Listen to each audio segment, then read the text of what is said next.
Alright friends, now we have come to the topic of min width and max width. So I already have a separate CSS course where I explain this in more detail. So what's the purpose of these properties? For example, in responsive design, I don't want the width to go below a certain value like 1000 pixels. I want to set a minimum value. The width can go above it, but not below.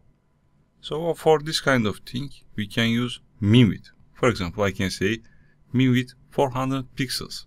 And then I say v full. It gives width 100%. So what happens now? The element will have at least 400 pixels in width, but can grow to the 1000, 1200 pixels and more depending on the screen. However, on smaller screens like mobile view, it can shrink only to 400 pixels, no less. This is where I can use min width. Okay, I hope you understand it. Similarly, we have max width as well, and min height and max height. For example, in max width, let's say I want the maximum width of 300 pixels or 320 pixels, as you see.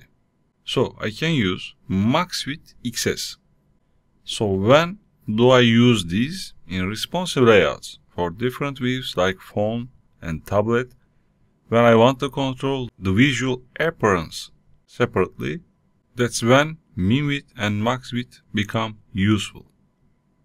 That's the general idea here. I don't count anything, I just explain the logic. Super.